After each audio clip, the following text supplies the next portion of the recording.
नारायण नारायण नारायण राम राम राम राम राम राम। हरा कृष्ण वंदम परम ब्रह्म राक्षसी सौंदर्य शास्त्रवस्वं वंदे नंदात्म्यं प्रपन्न पारिजाताय तो प्रवेशैकपाणये ज्ञानमुद्राय कृष्णाय गोविन्दाय नमो नमः। वसुदेव सुदेवं कंसचाणूरमर्दनं देवकी परमानन्दं कृष्णं वन्दे जगद्गुरुम्। वंशे विभूषितकरान्नवनीराभात् पीताम्बरादरुणबिम्बफलाधरोष्ठात् पूर्णेन्दुसुन्दरमुखादरविन्दनेत्रात् कृष्णात् परं किमपि तत्त्वमहं न जाने। हरि ओम नमो परमात्मने नमस्ते गोविंदाय नमो नमस्ते।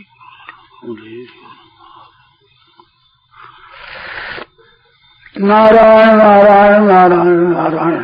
अब बोलो नारायण। सुबह बात चली थी जिसमें मैंने ये कहा, याद है कुछ लोग याद है, मैंने कहा लक्ष्मण जी महाराज की और निषाद राज गुह की दोनों की बातें हुई अध्यात्म रामायण में। उसमें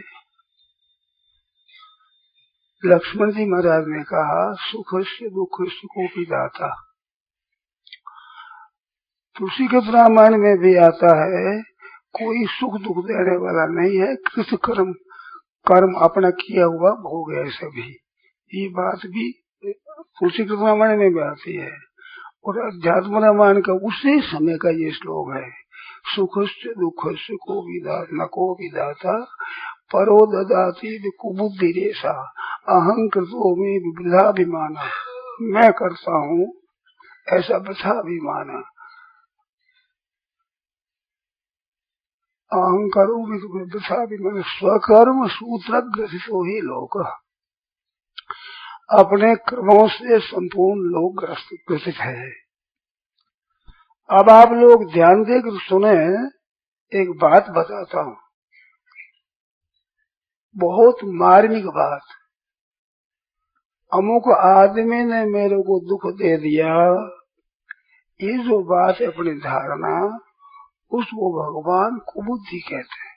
लक्ष्मण जी महाराज सिद्धांत की दृष्टि से ही कोई सुख और दुख देने वाला नहीं है। दूसरे का दिया हुआ दुख मेरे को अमुक ने दुख दे दिया, बिल्कुल कुबुद्धि है। ये सिद्धांत से बात कहूँ, जितनी शंकाएं अभी लिख लो, अभी तो मेरे को बोलने दो, और कोई शंका होता है बार बोल दो, इसमें कोई शंका होता है अभी बोल दो। पर मैं बोलने लगूं ऊपर से कृपा कर थोड़ी देर ठहर जाए, 11 मिनट नहीं है, 20-25 मिनट है, इतने मिनट से थोड़ी क्षमा रखो। अरे बार बोलने में जितना बोलना जो बोल लो, बार खुली दूंगा बार। तो अब कहूँ जिसमें बीच में मत बोलना, नोट कर लो, लिख लो, फिर पूछ लो, ठीक है ना। तो अमुक आदमी ने दुख दे दिया, इस पर मैंने ये सुबह कहा था कि परमात्मा परम दयालु है, परम हितैषी है, परम सूरज है और अंतर्यामी है। ऐसे परमात्मा के रहते हुए परमात्मा की जानकारी में कोई भी किसी को दुख दे सकता है? एक बात। दूसरी बात ये मैं जोर से कहा था कि दूसरा दुख देता है तो उसका दुख कभी मिटने का है ही नहीं, कभी नहीं मिटेगा। क्यों? दूसरा तो कोई न कोई रहेगा। कहीं जाओ, किस दुनिया में जाओ, देवता बन जाओ, राक्षस बन जाओ, असुर बन जाओ, भूत प्रेत पिशाच बन जाओ, मनुष्य बन जाओ, कुछ भी बन जाओ, दूसरा तो रहेगा। दूसरा दुख देगा तो दुख कैसे मिटेगा उसका? दोनों बातें बड़ी प्रबल है, आप लिख लो। एक तो परमात्मा दयालु है और सर्व सुहृद है और अंतर्यामी है और सर्वसमर्थ है। लिख लो, नाम लिख लो, ये परमात्मा की विशेषण। ऐसे परमात्मा के राज्य में उस परमात्मा के जीते जी कोई किसी को दुख दे सकता है? परमात्मा के विशेषणों का आप ध्यान देना, मैंने जो विशेषण रखे इस पर ध्यान देना। उस परमात्मा के रहते हुए कोई किसी को दुख देता है? अंतर्यामी है, सर्वसमर्थ है, परम दयालु है, परम हितैषी है, मात्र जीव के स्वतम सर्वभूता नाम लिखा है, मनुष्य नाम ही नहीं है, भक्ता नाम नहीं है, ज्ञानी नाम नहीं है, प्राणी मात्र के परम स्वर है भगवान। स्वयं अपने मुख से कहते हैं, भोक्तारम यज्ञ तपसाम सर्वलोक महेश्वर सूर्यम सर्वभूता नाम ज्ञाता शांति में। तो सबके सूर्य है, तो सबके सूर्य रहते हुए उसको कोई दुख दे सकता है? भगवान सूर्य है जिसके, प्राणी मात्र को तो दूसरा दुख दे नहीं सकता भगवान के रहते हुए। और दूसरी बात बताई कि दूसरा दुख देगा, उसका दुख तो मिटेगा नहीं कभी, कहीं जाओ भले, क्योंकि दूसरा तो कोई न कोई रहेगा ही। अब वो दूसरा कैसे मिटेगा? तो उस आदमी का दुख मिट नहीं सकता कभी। ये मैं सुबह कही। अब जाने क्या क्या बताऊं, ऐसी विलक्षण बातें हैं। हर हालत में हर एक मनुष्य अपना उद्धार करने में सर्वथा समर्थ है। वो हिंदू हो, मुसलमान हो, ईसाई हो, बौद्ध हो, किसी संप्रदाय का हो, तो अपना उद्धार करने में मनुष्य मात्र सदा स्वतंत्र। भाई हो, बहन हो, पढ़ा लिखा हो, अपढ़ हो, दरिद्री हो, धनी हो, कमजोर हो, कितना ही कैसे चतुर हो चाहे मूर्ख हो, अपने उद्धार करने में सबके सब समर्थन करें। अब बात भी शास्त्र पढ़े हुए नहीं मानेंगे, परंतु बात है, फिर पूछ लेना। अभी तो आपसे करो, फिर पूछ लेना, तो अपना सभी कल्याण कर सकते हैं। अब कल्याण कैसे करें? हमारे सामने सुख और दुख दोनों आते हैं, तो सुख और दुख आते हैं, ये सुख और दुख क्या चीज है, इस पर विचार हुआ। कोई सुख दुख देने वाला नहीं है, दूसरा दुख देता है कुबुद्धि है, और मैं कर दूंगा सुख, ये वृथाभिमान है। रामायण में आया तो अहंकारो में की वृथाभिमान, मैं सुख कर दूंगा।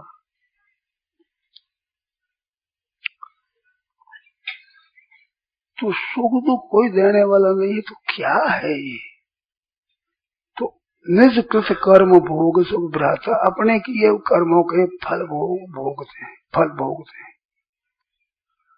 मैं फिर प्रार्थना करता हूँ, मेरी बात का विशेषता से ध्यान देना। तो पहले किए हुए कर्मों का फल देते हैं।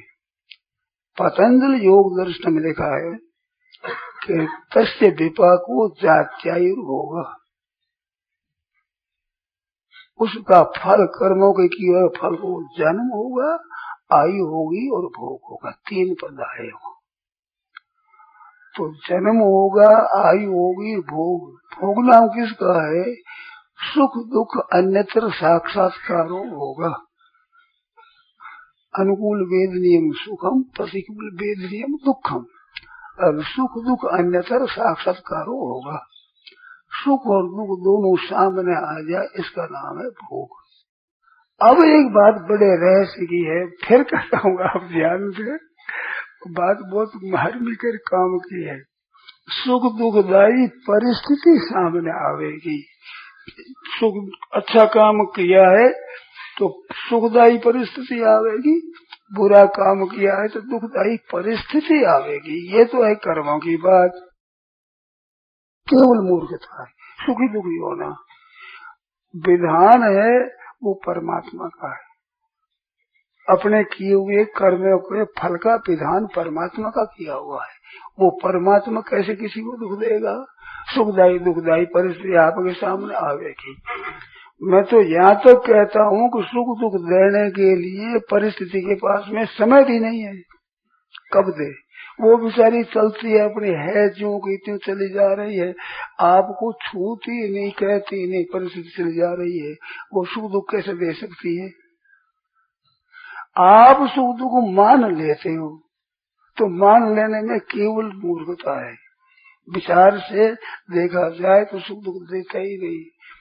इसलिए सत्संग से, सद विचारों से, सद्भावों से आदमी सदा मस्त रह सकता है, मौज में रह सकता है।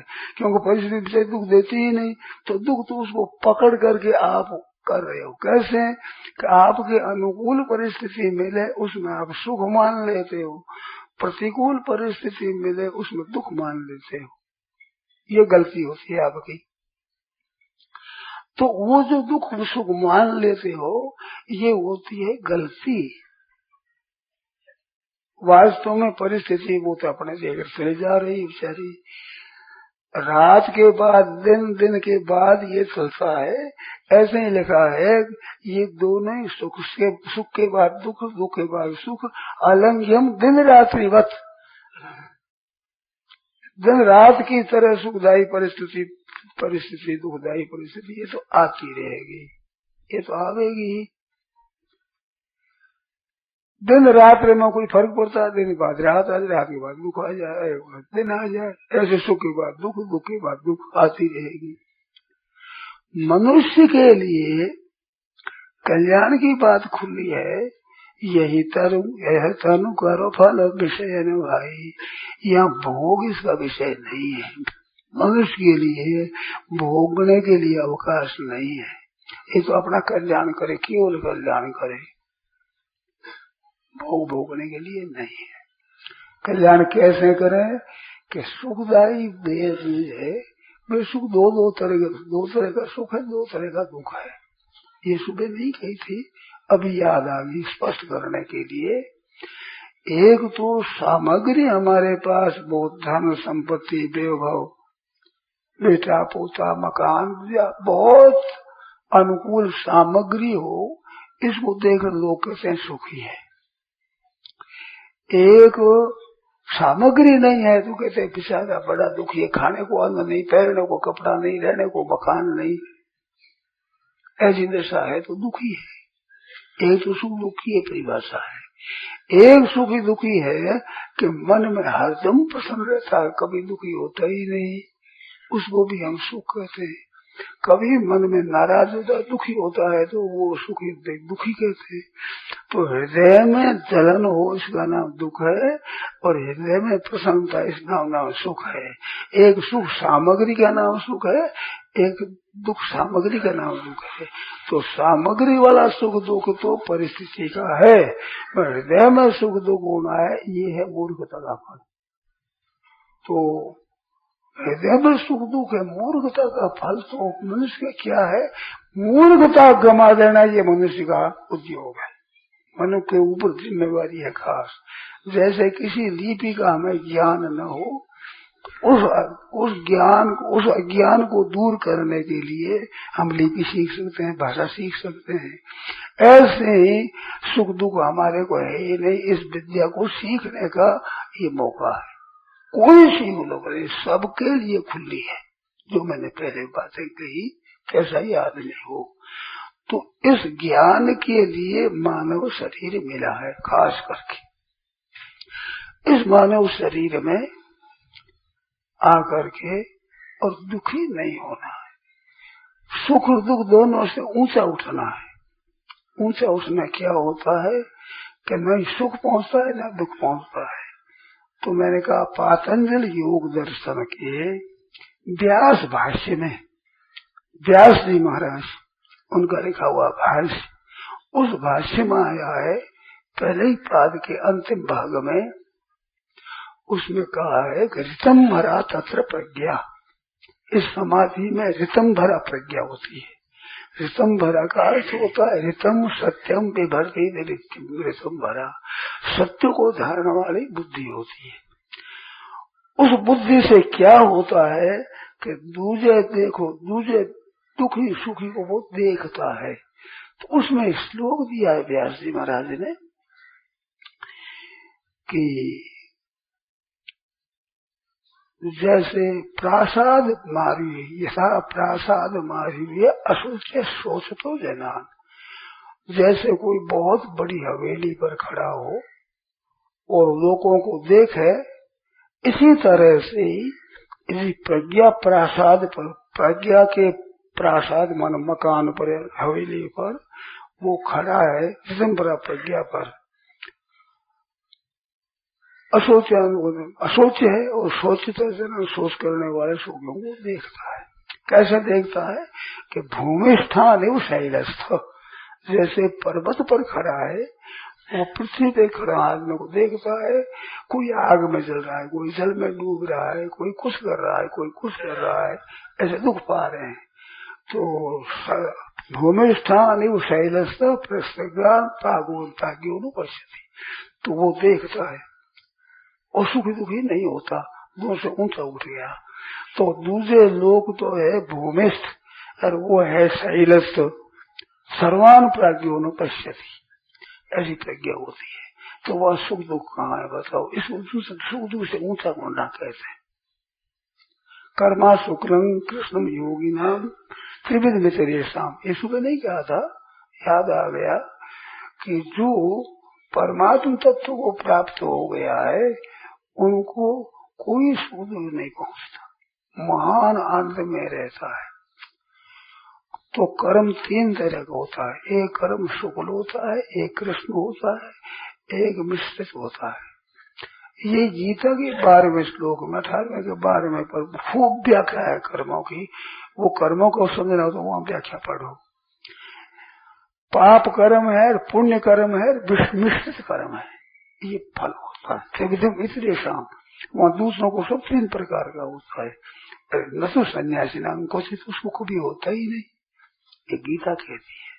तो ऐसे उनके पास में न ये संसारी सुख पहुंचता है न संसारी दुख पहुंचता है, ये नहीं पहुंचते वहां। तो ये पहुंचते ही नहीं, जब ये पहुंचते ही नहीं तो सुखी दुख कैसे होगा। तो सुख दुख वहां पहुंचते नहीं, तो क्या सुख दुख आता है, परिस्थिति आती। परिस्थिति कर्म निमित्त है, तो वह कर्म निर्मित है। ये है विधान भगवान का, ऐसा किया जैसी परिस्थिति सामने आ गई, अब वो सुखी हो दुखी हो। एक दृष्टांत याद आ गया बीच में, नारद जी महाराज के बाल्यावस्था में माँ मर गई, सांप काट गया, माँ मर गई। वह मरने पर नारद जी कहते मैं सुखी हुआ, व्यास जी से अपनी बात कहते हैं, प्रसन्न हो गया, जंगल में दिख रहे बड़ा प्रसन्न हो गया। तो बालक की माँ मर जाए तो बालक सुखी हो जाए, दुखी होना चाहिए। दुखदायी परिस्थिति तो प्रारूप से आ गई, माँ मर गई, बालक के माँ मर जाए इसके समय में क्या दुख होता है। पर नारद जी महाराज खुश हो गए, प्रसन्न हो गए, जंगल में चले गए, जागरी वृक्ष से बैठे, झरने का पानी पिया, वहां पर ध्यान वो भागवती कथा है। तो वे सुखी हो गए माँ मरने से। इस वास्ते परिस्थिति आदमी को दुखी नहीं करती, ये मूर्खता से दुख पाता है। जब भजन की रुचि थी, माँ एक बंधन से चला गया तो मेरे भजन में बाधा मिट गई, इसमें राजी हो गई। इस वास्ते परिस्थिति सुख दुख नहीं देती, उन सुख दुख दोनों से हम उनसे उठ सकते हैं। सब भाई बहनों से कहता हूँ सबके सब उनसे उठ सकते हैं, इसमें संदेह की बात नहीं है। तो परोददाती कुमुदिर अहं करो मेरी, दो ही बात है, दुख तो अमुक ने दे दिया, अब सुख मैं कर लेता हूँ अपने उद्योग से। अगर अपने उद्योग से सुख होता तो आज दुखी कोई नहीं रहता, और दूसरों को दुख देने वाला बच्चों को सुख कभी नहीं हो सकता। ये है सिद्धांत। सुबह की बात का निष्कर्ष थोड़ा सा मैं समझ देता हूँ, अब पूछो। पूछने के लिए समय देता हूँ। अभी हमारे समय में 8-10 मिनट कम है, तो अब पूछो। कोई आदमी किसी के दुख देने के लिए पीछे ही पड़ जाता है तो वो निमित्त है कि नहीं दुख में? वो तो निमित्त होता है मूर्खता में, दुख तो उसको मिलने वाला है ही। वो पीछे ही पड़ा है दुख देने के लिए, तो क्या तो पीछे पड़ा है तो पाप लगेगा, महान दोष लगेगा, बड़ा दोष लगेगा उसको। दुख देने के लिए जो लगा है, उनको किसी तरह फंसाने के लिए लगा है, भयंकर पाप लगता है और भयंकर दुख भोगना पड़ेगा। और जिसको दुख मिलता है उसका तो प्रायश्चित। परमात्मा के रहते हुए पीछे पड़ के दुख दे देगा? परमात्मा की जीते थी तो परमात्मा कभी मरते हैं? परम सूद के रहते हुए दुख पर देते हैं, पीछे पड़ा वो दे सकता है, पर इस बात कहते हैं अन्याय करते हैं हमारे पर। अन्याय करने वाला करता है, अन्याय होता है, ये लोग कहते हैं गलती करते हैं। मैंने एक बात सुनाई थी कि गुजराती एक पुस्तक कोई थी, याद नहीं, भक्तों का चरित्र था। उसमें लिखा है कि एक बैठा बाबा अपने भजन कर रहे थे नगर के किनारे जंगल में, तो वहां से कई आदमी धन लूट करके भाग रहे थे, पीछे पुलिस पड़ी है और देखा मारे जाएंगे, तो बाबा जी के पास धन रखी और वे छिप गए जंगल में। आए जो लगे मारने, तो ये क्या तमाशा है, ये मार कैसे पड़ती है? तो वो बोलो बधू तू जाने से, हे नाथ आप जानते हो, सब आप जानते हो। इसका अर्थ क्या हुआ कि मैंने मेरी जान में किसी को दुख दिया नहीं, मार पड़ रही है, तो मैं जानता नहीं कि किस कर्म का फल है। हे भगवान आप जानो, हमें कुछ का पता नहीं है। तो कर्मों का फल होता है, बिना कसूर मार पड़ रही है, इतने पर भी क्या कह रहे हैं कि बधू तुम जाने से, दोष नहीं दिया कि बिना कसूर तुम क्यों मारते हो। तो जिस पर मार पड़ती है उसकी धैर्य से चाहिए ऐसा कि दुख देने वाला तो दे नहीं सकता बेचारा, तो मूर्खता से दुख पा रहे। इस वास्ते कितना ही पीछे पड़ जाए, कितना ही दुख दे। मैं एक बात और कहता हूँ, दुख देने वाला दुख नहीं दे सकेगा, सुख देगा। मैंने देखा है ऐसा, मेरे पर देखा है। वो करना चाहता है अनिष्ट और वो है हमारा इष्ट। ये मेरे जीवन की बात है। अनिष्ट करना चाहता है, अनिष्ट होता है, ये हुआ है हमारे, मैंने बहुआ देखा, अनुभव किया। बिल्कुल मान्य है, तभी तो मिटे, नहीं तो मिटे कैसे? अब सुख दुख हो तो मिटेगा नहीं। ना भाव विदित है, सत सत का अभाव होता नहीं, तो दुख मिट सकता ही नहीं। केवल मान्य है, इस बात छोड़ दो।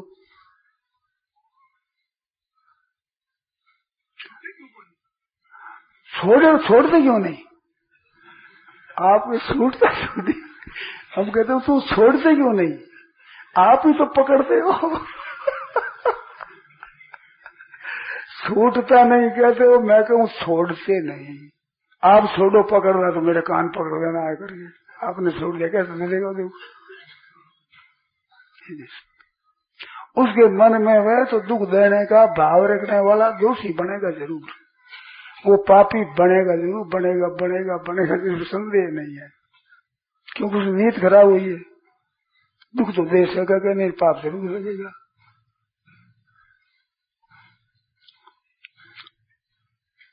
एक बात और मन में आई थी गीता जी को लेकर के कि जो कर्तृत्व अभिमान भी माना हुआ है, अहंता ममता भी मानी हुई है, ये है नहीं। ये मेरे भजन ध्यान करते हुए मन में आई थी।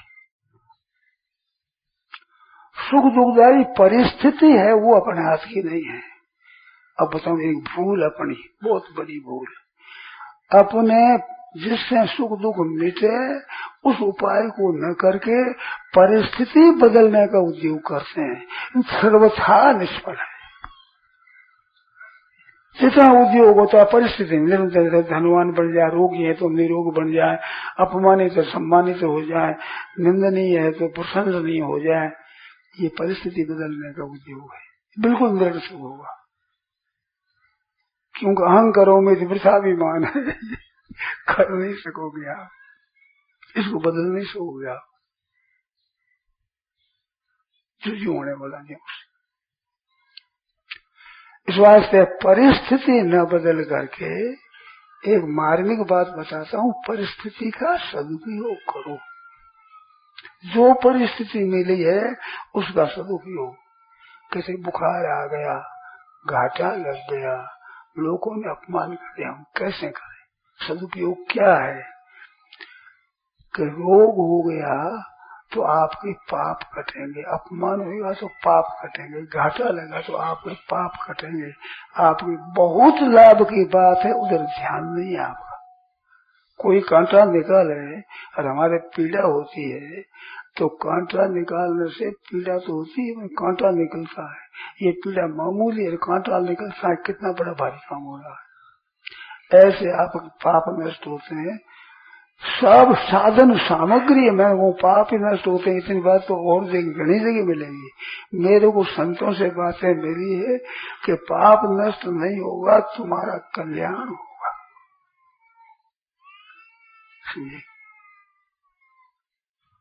पाप नष्ट हो ही जाता, भोगने से आप साफ हो जाएगा, बिना चाहे रोते रहो तो भोगो तो भी हो जाएगा, परंतु उनका सदुपयोग करो तो आपका कल्याण हो जाएगा। सुखदायी का सदुपयोग क्या है? सेवा करना। अपने पास सामग्री उससे, जिसके पास सामग्री नहीं है उसको सुख कैसे पहुंचे ऐसे करना है, वही वास्तव उद्योग करना है और वही सुखदायी परिस्थिति का उपयोग है। दुखदायी परिस्थिति का कि सुख की आशा नहीं रखे, सुख की आशा और सुख का भोग ये गलती है मनुष्य की। सुखदायी परिस्थिति में सुख का भोग करता है, गलती होती है, और दुखदायी में सुख की आशा करता है, ये गलती होती है। ये गलती मिटाना सत्संग का काम है, गलती मिटाना सत्संग का काम है की बात, तो उससे ये गलती मिट जाएगी। अब पूछो, प्रश्न पूछो, इसी में पूछो, दूसरा मत पूछो, सुख दुख परिस्थिति में पूछो।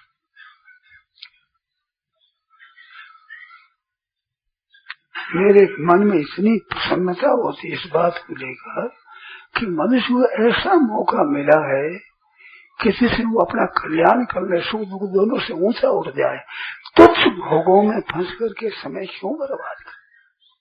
और मन सा भोग मिला नहीं, आज दिन तक किसी के मन सा ही बात हुई नहीं।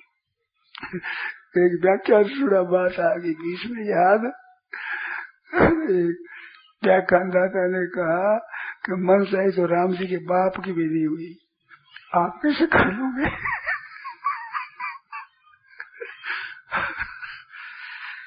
भाई पूछ रहे हैं, एक दुख देता है उसका प्रतिशोध करने की बदला आती है तो क्या करना चाहिए? दुख देता है उसका बदला लेने की, प्रतिशोध करने की बदला आती है तो क्या करना? अपनी ये प्रति भावना की गलत है, हमारी भूल है कि हम बदला लेना चाहते हैं। बदला क्या लें? हमारे कर्मों का जो फल है वो भुगता कर हमारे को पवित्र कर रहा है। बदला हो तो सेवा करो, आपको अगर बदला चुकाना हो तो उसकी सेवा करो सबसे पहले। अधिक पाप रूपी कर्म को दूर करके आपको निर्मल बना रहा है। जो दुख देने की चेष्टा करता है आपके पापों का फल देकर आपको शुद्ध कर रहा है, उसका बदला लो तो सेवा करो, तन से, मन से, वचन से, धन से, विद्या से, बुद्धि से, योग्यता से, अधिकार से, किसी उसे सुखी बनो, आपको उपकार कर रहा है।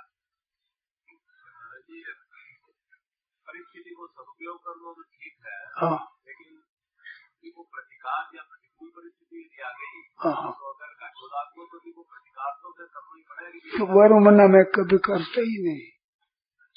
वर प्रतिकार करो, धन कमाओ, धन का सदुपयोग करो, कोई विपरीत परिस्थिति न आवे आप रखो, परंतु उनको दूर कर दोगे ये हाथ की बात नहीं है। उद्योग करने के लिए मना करते, कर्मण्येवाधिकार से कर्म करने के लिए मना करता ही नहीं कभी। करते भी कर्म का पालन कभी नहीं मना करता, करो। परंतु आप सुखदायी परिस्थिति बना लोगे ये हाथ की बात नहीं है। उद्योग करने की मना ही नहीं है। कर्मण्येवाधिकार से माँ फलेषु कदाचन, फल का विचार करता हूँ, फल कभी आपके अधिकार की बात नहीं है। कर्तव्य कर्म करना चाहिए खूब डट करके अच्छी तरह से, उसमें कभी नहीं सोचना चाहिए। परंतु किसी को दुख देना, नीचा दिखाना, ऐसी धारणा ये महान गलत है और भयंकर दुख पाना पड़ेगा पड़ेगा पड़ेगा, बच सकेगा नहीं कभी। नारायण नारायण नारायण नारायण। राम। यह प्रवचन परम श्रद्धेय स्वामी जी श्री राम सुखदास जी महाराज द्वारा गीता भवन स्वर्ग आश्रम में विक्रम संवत 2047 श्री कृष्ण संवत 5216 ज्येष्ठ कृष्ण त्रयोदशी 22 मई 1990 को प्रातः 8:30 बजे हुआ। राम।